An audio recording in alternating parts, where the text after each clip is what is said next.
Anne Egan. I want to thank Jamie for standing in for me this morning, but I'm going to chair the next two sessions, Serious Games for Education and Health Continued. Before I start, I have to remind you that tonight there's going to be a reception. There are details about it at the bottom of the sheet that gives today's programme. It's in Game City's National Video Game Arcade. I've only been there once and it's the most fascinating experience, second only to the Science Museum and National Computer Museum and all those places. It's a really, really interesting place. And apparently, I've been told there is wine and pizza, which is what computer people eat and drink. I don't know about her. So, this afternoon's session is going to kick off with Tom talking about robots and pedagogy. Thank you, Tom.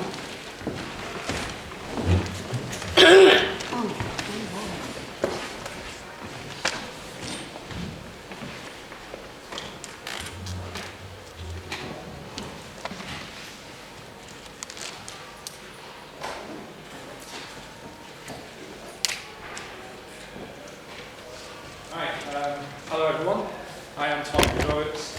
This is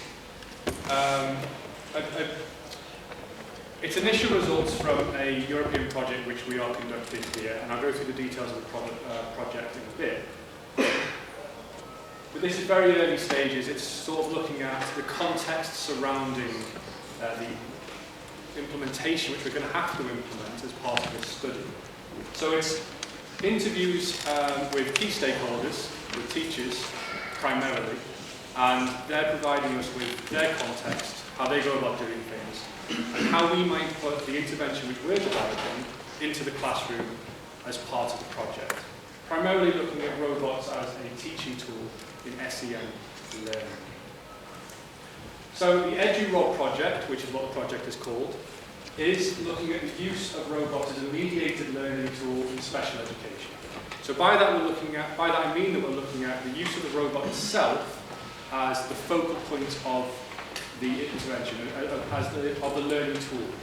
So it is delivering the teaching to a certain extent, maybe controlled in the background by a teacher, but the actual robot is what the children themselves will be interacting with. To do that, we need to develop a robotic-based pedagogy.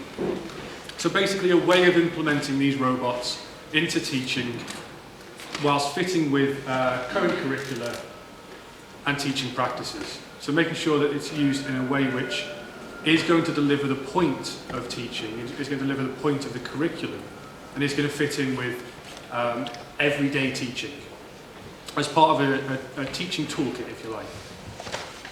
So this is 6 partner countries which are involved. UK, Italy, Lithuania, Poland, Bulgaria and Turkey, all of which contributing to the study in various ways.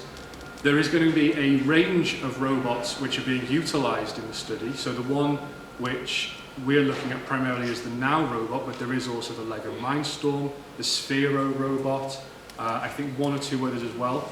There is a stand in the other room which you may have already seen where some of these robots are on display, so I encourage you to have a look at them after this presentation at some point when you are able. But those are the kind of robots which we're looking at. So it's robots which you can control, which can deliver some part of the teaching in some way. The Now robot, for example, is an anthropomorphic robot. So it looks human-shaped and it can do the kind of things you'd expect a person to do. So we're going to develop a robot-based pedagogy for these various devices, and then obviously try and assess how valid this is as an intervention. So is it successful in engaging students with special education needs? And there's going to be a variety of outcome measures to see if it is indeed successful. So why are we going to use robots? Why bother at all? There's a lot of research that suggests that they are a particularly engaging tool for children with special education needs. For whatever reason, they are more comfortable engaging with the robot than they are with humans or with their human teacher. And therefore, they can start to build up social interactions with a robot which we hope would be transferable onto their peers or onto other people in their lives. So it can provide a point of interaction for the development of social skills. From that, we hope it could be a social bridge. So through practicing on the robot, particularly if it's an anthropomorphic robot like the Now, you can hope that these skills would eventually be transferable. So things like eye gaze, attention span, and so on, have been shown to be longer and more significant with the actual robot than with people, which you'd hope would transfer across when they become more comfortable with it. What is missing from research and what we hope to fill in terms of this project, or what this project hopes to address, is a lack of longitudinal studies. So there is a lot of research at the moment that says, yeah, look how engaging this robot is. People are sitting down in front of it, they are really interacting with it where we've not seen a lot of interaction before. It's a really effective learning tool. But these tend to be in very short bursts, so 6 weeks trials, hopefully, but usually shorter than that. There needs to be a study which makes sure that the novelty of the technology is not just what's causing the focus, that it is actually the technology itself rather than the actual newness of it, the excitement of interacting with something new. So there is a need for a longitudinal study, something which takes place over a longer period of time to really assess the effectiveness as a learning tool. There is also a lack of understanding for how these robots can be implemented within existing curricula. At the moment, there is a lot of studies which show, yes, in after-school clubs with brief interactions with the robot, they are really, really useful. But how do we implement it into how teachers will use these things in everyday teaching? So as part of their teaching toolkit. So as I say, the problem fundamentally, and what this paper addresses to some extent, is a lack of understanding of the current context. What is the current teaching practice? How diverse are the classes that teachers are interacting with? What are the range of learning needs that are actually exhibited within these classes? How do they approach that diversity? So how are they currently tackling this through their teaching? What are their suggestions for robotic-based intervention? Presumably, if we know what their current teaching practice is, if we know what their methods are to tackling diversity, the robots also must have this same power. It must also be flexible enough to be implemented within that diversity and within that teaching practice. So we need to understand where it's going to fit. We need to understand how teachers might use it. And we need to know what the barriers are to that adoption as well. So what's stopping this from being realised within the classroom? Is there organisational factors, teacher factors, pupil factors? Anything which stops this becoming a reality also needs to be understood so it can be designed for through this robot pedagogy. Or this pedagogical design. So, to start gathering this context, to start understanding exactly how teachers approach their practice and how they see robots fitting within it, a series of interviews were conducted. So, the purpose of this paper is to present the UK results, but there are, of course, interviews conducted across the 6 partner countries I mentioned earlier. And this interview aimed to explore current teaching practice, who are the classes we're dealing with, what are the learning outcomes which they are aiming to achieve within those sessions, what are their approach to those sessions, is there any standard way they do this, how do they structure their lesson plans, their days and so on, how do they see the robot being introduced, so again this is all part of the interview instrument, and what are their perceived barriers. So we're getting the teachers, the key stakeholders, the people who would actually have to implement this, to weigh in on how it's going to be designed and how it might work practically for them. For this particular interview, we used the Now robot as a prompt. So again, the Now robots are on the stand over there, which you may have already seen. This was used to show them, right, this is an example of an anthropomorphic robot. This is some of the tasks we can do with it. This is where you might control it. How do you see this being used? Suggest some tasks to us. In total, we interviewed 20 teachers. That was using an informal interview approach, but there was also a couple of focus groups in there of 2 to 3 participants in each one, using the same interview protocol, but just using the focus group method to also get them to bounce ideas off each other. So a little bit of collaborative creation of learning tasks. So the first theme, when we got the interview data back, we had a thematic template or thematic analysis template that every partner applied to their data, so we can get consistent analysis of them. The first theme, dealing with current teaching practice, found a lot of things which probably aren't going to be too surprising. Every teacher that we interviewed had a very diverse student group. So there was a massive range of needs within this cohort of students.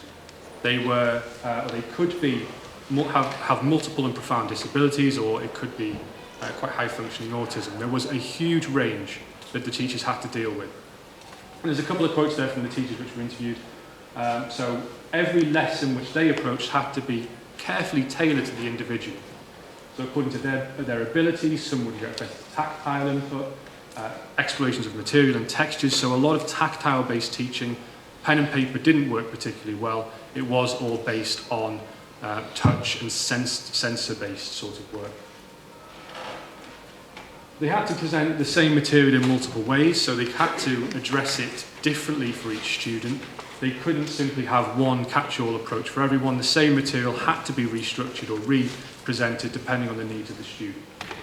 So it's a very diverse cohort. The actual class that we're being interacted with or being taught to would exhibit a massive range of potential special needs. So from that, it would suggest that we need an adaptable range of learning outcomes, because these teachers have an adaptable range of learning outcomes. They do have, depending on the student, a specific learning outcome for that student. So it's individually driven. But what they all said at a minimum as a key learning outcome for all their students was simply maintaining engagement, particularly for the students with quite a range of special education needs. A successful session is a session where the student was engaged throughout with whatever the learning material was. So from this we can take away that the robot itself, no matter what's being implemented with it, has to be engaging at a core level. So again, a couple of quotes. I see the session as successful if there is a high level of engagement from the children and if they would behave. So a reduction in any stereotypical behaviours from the student, and they were maintaining eye contact, maintaining attention on the learning material rather than getting distracted. The students who can't read and write, it's about how much engagement they have shown. So a simple measure, but one which is core to, I think, a lot of what these teachers are doing. So the use of hands-on practical teaching is favoured, tactile inputs, not pen and paper exercises. If they have a large class size, group-based teaching mainly utilised. So if it is a large class with a number of students in it, having that diversity, which I mentioned earlier, that massive range of potential special education needs, the group would try to be, the class as a whole would try to be grouped according to those needs. So you get similar students getting exposed to similar kinds of learning tools. It would appear just from that the suggestion of a robotic intervention is very well suited. It is very tactile. It can be quite adaptable in its range of senses and its range of interactions. They are multimodal. They have a variety of modes which you can interact with. They can move. They've got the motion sensors, speech sensors, and so on. So it's multimodal, and it can really address the diversity which teachers are talking about, and it is extremely tactile. So from that, we've got from the UK sample data 3 potential teaching activities which are rooted in a general sort of learning area. So quite a low level one, if you like, quite a one for multiple and profound disabilities, is just trying to get students to understand cause and effect. This idea of an action has a reaction can be quite a successful learning outcome for some students that they're dealing with. So the robot will execute certain movements, whatever they may be, could be controlled by a tablet or external stimulus, and the student must react in a certain way, or vice versa, they react or perform a certain command and the robot will react accordingly. So they're understanding what actions cause which reactions. The teacher suggested this would be more suitable for students with low cognitive abilities, and it can be suitable for those both individual and group-based work, because you can share the tablet or whatever the input device is, or switch it around where necessary. It's also very flexible in terms of the learning outcomes that we're talking about. You can have for example, a string of inputs. So at a very low level, one learning outcome could be to put an input, see what the reaction is, understand that that action causes that reaction. But then you can take it further for the more able students by stringing together a string of inputs and getting an appropriate response. So before you get a dance from the robot, you have to input 4 or 5 commands in a certain order. So you're starting to be able to adjust it based on the diversity that you're seeing and adjust it based on the individual ability of the student. So we're getting that adaptability which is required. And to build on that, the idea of sequential orders, so teacher suggested that giving sequential orders or receiving orders from the robot, so instead of just demonstrating cause and effect, we're actually seeing what the effect of these things are in conjunction or a string of things. Again, individual or group-based can be either one. And the teacher there would therefore be facilitating the session. The robot itself would be the mediator, that would be the focus of the teaching. It would take the place of the teacher in a certain sense. Now this final one, suggested by teachers, a turn-taking exercise. So learning how to behave in certain situations, so understanding that when you're having a conversation with someone, you wait for them to finish before you respond, or you need to perform certain social behaviours in certain orders. Again, more for high-functioning students, but you can string this together for a range of interactions based on the needs of the individual. So you're getting that adaptability again. A quick overview of barriers. So potential barriers that are going to prevent or potentially hinder the implementation of robotic intervention. That versatility of the robot is key. If it just does one simple thing and then the session's over, you're going to lose a lot of what you had without the robot. So it needs to be adaptable, it needs to be versatile, and I certainly think with the robots that we're using, that adaptability is there. It's just a quick case of tapping into it. The accuracy of the sensors is incredibly important. They need to be accurate, they can't cause frustration, particularly with the students we're dealing with. The control schemes, where if you have a tablet interface or some kind of interface, has to be accessible to both the teacher and the student. There cannot be any time required for setting up, because there simply is not time. Teachers were also suggesting the lack of an ability to program, so all of this needs to be pre-built. Predefined learning template, so they don't need to set it up or spend a lot of time setting it up. These things are preloaded, perhaps on a tablet, press a button, away it goes. So, further work. Expand the interview across all partner countries, or bring all that interview data together and see if we're seeing common themes across all partners. The development now of the robot pedagogy, so taking these interview results and actually forming the pedagogy itself. So what will it look like? How is it implementable? Etc. So learning tasks, learning scenarios. The longitudinal trial of such an intervention. So we are measuring the effectiveness of it over a longer period of time. Are these skills transferable as well? Could be a very important thing to look at. And finally, the development of the adaptive robotic interface. So it could be a tablet app which passes commands to the robot, or an adaptable interface of the robot has a degree of intelligence and can adapt to the situations and needs of the student themselves. That's me. Thank you very much.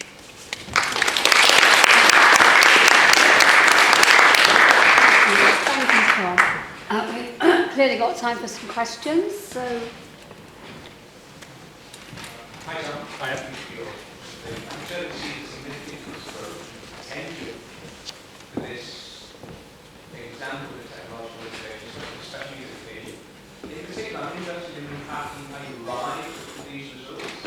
Could you provide some insights into the significance of thematic analysis, how it was utilised as part of your user analysis to guide the development of some of these strategies that you're presenting today? Yeah, so the thematic analysis was, because of the range of partners involved and the complexity of the data, there was a predefined thematic template.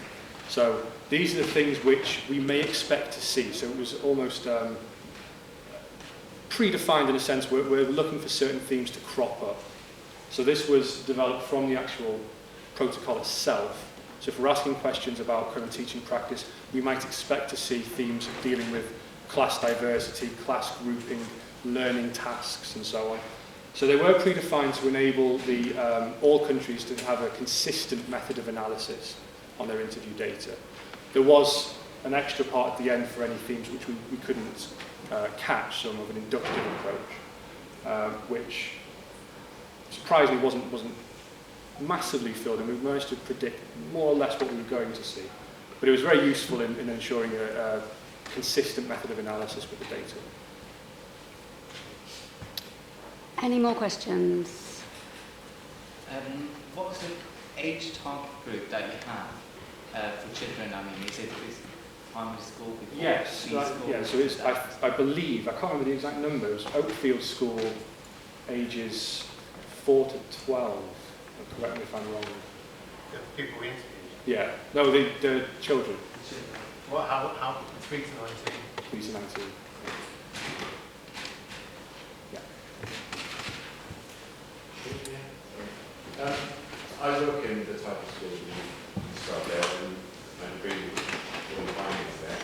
What do you think separates robots from software? Roughly, we've got a lot of software programs that do cause and effect sequential activities. What do you think separates the software that exists already on a flat screen? And what will the robots add, do you think, to that? I think it's the nature of the input. You're getting that multimodal interface. So it's not a touchscreen or a mouse or a standard interaction. It is something that is new in terms of accessibility. So they're able to access this without necessarily being able to use standard interfaces that already exist. And I think just the output of it itself, the robot itself being anthropomorphic and almost human-like and also quite sort of mirroring real life, but also borrowing quite a lot from technology and so on, makes it just more accessible, or seems to be encourage much more engagement and interaction. Do we have one last question? No, I think we've had it. Thank you very much, Tom.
Okay, I think we're ready now for the second paper this afternoon, which is presented by Fatma, who's going to be talking about intrinsic reading motivation.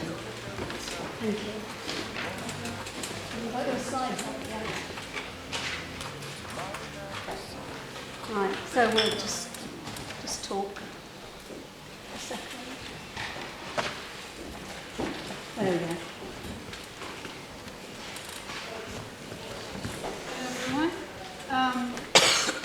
This is a continuous research from the presentation I did this morning in the other room about trees of tales, and it's about playful application and how it can motivate reading for pleasure. And in this paper, I actually investigated the relationship between playful reading and intrinsic motivation, and how playful reading can affect intrinsic motivation for reading. According to Guthrie and Wakefield, reading motivation is a multi-layered construct that includes aspects such as person's reading goals, intrinsic and extrinsic motivation, self-efficiency and other social motivations. But in this paper, I concentrated on intrinsic motivation because there is a relationship between reading for pleasure and intrinsic motivation. Because current research suggests that intrinsic motivation has the highest impact on reading for pleasure. Children who read for pleasure usually are high on intrinsic motivation because this is something you do out of yourself, you do it for enjoyment, not for other reasons. And intrinsic motivation is more effective within the context of improving reading skills as well. So if people read by themselves because they like it, they will improve their reading skills much better than if someone forces them to read. And according to Guthrie and Wakefield, again, intrinsic motivation is about satisfying the feeling of curiosity for children and the preference for challenge in reading. If there is a challenge that is suitable to their age and ability, the children will want to read and will continue reading in the future. Reading motivation and gender have been also touched on, like some research have been done on the relationship between gender and reading motivation, and they found that girls, on average, they're more motivated to read than boys. But only I found one research on intrinsic motivation, and this research found that girls also have more intrinsic motivation to read than the boys, but extrinsic motivation for boys and girls was similar. And again, because research claimed that playful application increase intrinsic motivation, there is a relationship, but this have not been tested yet. And I tried to test it with my application trees of tales, which I created to be playful. I'll go over it quickly. It's an application that I designed to motivate Arabic children to read for pleasure. And it contains 3 characters. They're well known in my country, Oman. When the children tap on the character, they go to their page and they play with the interactivity and the story, in which they have to build the scene that goes according to the storyline. So if they do that correctly, if they drag the elements that's suitable with the storyline, this red button will turn green. So it's like a game they play and read at the same time. And I wanted to know whether playing on reading this story can increase intrinsic motivation or not. But I looked for intrinsic motivation scales for reading specifically. I couldn't find one, but I found 4 different motivation scales. 3 of them, they measure the motivation for reading, and one, the intrinsic motivation inventory, is from the self-determination theory, which measures intrinsic motivation for performing a task. So it's a general motivation scale. The first motivation scale was the motivation to read profile, which was designed by Gambrel, and it measures 2 different dimensions. It measures the students' self-concept as readers and the value students have for reading. So it concentrates on those, although they're related to the self, these are not the only concepts that related to intrinsic motivation. There's also other things like enjoyment and interest in the story. I also looked at the motivation for reading questionnaire, which was designed by Wakefield and Guthrie, and this is a very famous motivation scale that have been used a lot in research. And this one uses different dimensions,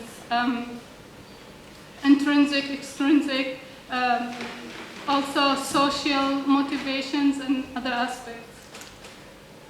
I looked at the motivation for reading scale, which was designed by Baker and Kerr, and it measures enjoyment, perceived value, perceived competence, and student interest in library. So if you notice, all the 3 motivation scales were designed for students. How much students are motivated to read. It's not just for reading for pleasure, which I wanted to actually test.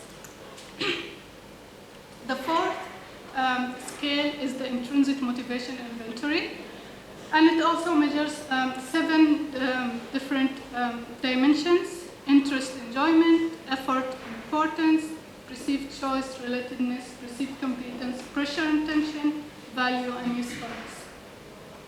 So what I did, I put all these subscales inside these motivations together, and I tried to take the similar ones that belong to intrinsic motivation. Like, I compared them to the intrinsic motivation inventory, and what belongs to the intrinsic motivation inventory is related to intrinsic motivation. And I found out that these are the common 3 subscales that belong in all the 4 motivation scales. The first one is enjoyment, interest, curiosity, and involvement. There were questions similar to each other in regarding to these aspects, all together with the enjoyment. And there's value, importance, and usefulness, which usually means the same thing, and we can ask in a different way. And there's the self-concept, reading efficacy, perceived competence, which also have the same meaning. I came up with these questions, and if you are interested to know more why I chose each of these questions, it's all in the paper, but I looked at the questions in the 4 motivation surveys, and I picked the most common ones that are used in all the surveys. That has to be related to intrinsic motivation. So, what I wanted to do, I wanted to find out if playful application actually affect the intrinsic motivation, or if intrinsic motivation changes when children read from playful application or statistic application, like the basic e-book, which is just a basic tablet interactive book, and if they read from printed books, regular books, and see if there is a difference in intrinsic motivation for children. We picked 18 children randomly from primary school. They're 4th grade, so their age is 9 to 10. And we divided them to 3 different groups, and we rotated their reading every week. So the first group read from the printed book, the second group from the basic e-book, the third from Trees of Tales, and the following week, big change. So every group of children read from all the 3 tools. And every time the children came back the next week, they returned their reading material, we did the motivation survey, the reading motivation survey, and measured their motivation for that week.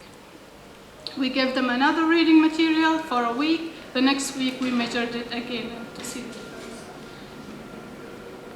So by the 4th week, we were able to compare the motivation, the intrinsic motivation after reading from each tool or intervention. We found that there is a slightly difference of score, for median score, after reading from the playful application, but after reading from the printed books and the e-book, the median score is exactly the same. We also noticed that the standard deviation is smaller. There is a big agreement with the results. When I divided the results according to gender, I found out that actually the female children had higher intrinsic motivation score after reading from Trees of Tales. Much higher. There is like a big difference. I don't have something to point to, but the female scores after reading from Trees of Tales is the maximum, 36, the median score, but after reading from the 2 other tools was similar. However, for the boys, they're all similar scores for reading from the 3 tools. So the boys' intrinsic motivation was not affected by reading from the format. Like, the format did not affect their intrinsic motivation. It was similar through the whole experiment period. And when I divided the children, because I knew their academic levels, I found out that the high-performing children scored the highest intrinsic motivation scores, while the average and low, they had average scores. So again, the reading ability was not affected by the format. If the children had already good academic scores or they were good student, they will have higher intrinsic motivation score than students who are low performance or average performance students. So to summarize, I found out that playful application can affect the intrinsic motivation slightly, not a lot, but for female children, there is a big difference in their intrinsic motivation, so we can say there is a difference in the gender. If we want to motivate children more, we need to provide them with suitable reading materials. Boys like the printed books more or the basic, easier reading books, but girls like the challenge more and they wanted to read from the challengeable ebook. So children who perform better at, also children who already can read better, they are more intrinsically motivated to read regardless of the format that you give them. It will not make any change for them. So we can say that playful application that supports reading for pleasure have the potential to motivate primary school children to read more often. And that will have an impact on their overall achievement in school. However, we need to research this more. The group of children was only 18 children from one primary school. So maybe if we have a larger sample size and we have longer time, maybe we will have different results. Thank you. Thank you.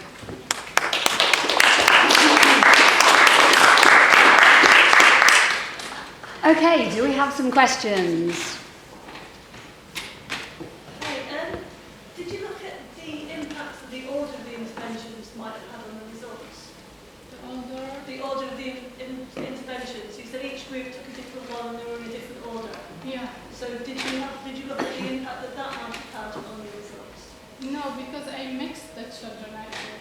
Like I had 18 children, I mixed them in groups. The groups change every week. So the mixture in a counterbalance order. So one child will be with the other group, the next week the child will be in a different group. But the individual child will still have got the interventions in a different order? Yeah, every child got in a different order.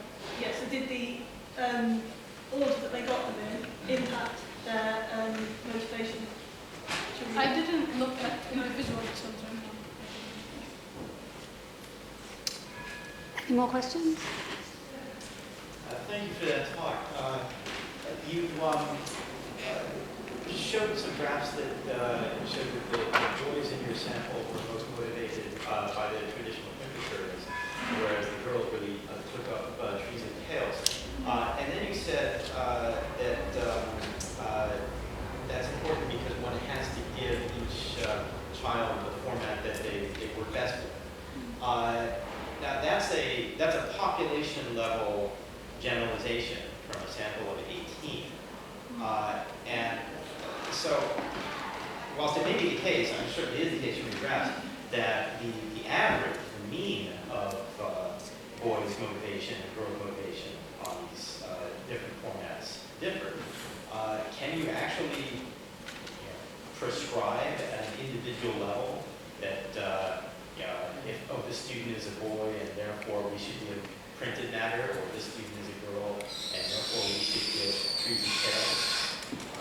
No, we can't do that, but we can provide different types of materials. We can provide them all the format they're able. Yeah. Because back home, they're still using the printed books in the libraries. There is no technology. There is no use of technology.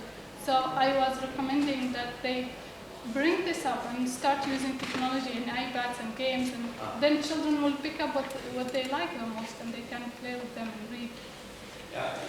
Absolutely, I agree with that, and I would caution that when one presents this, one has to tread very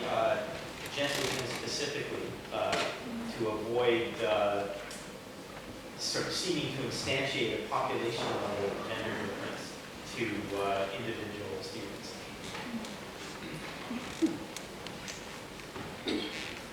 Last question? No, I think that was it. So let's thank Mark.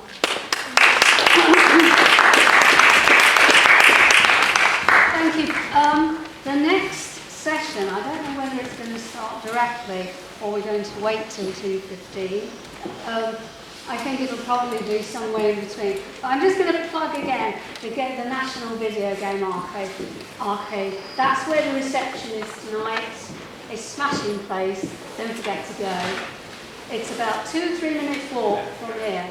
So you're not going to put yourself out by going there. Thank you.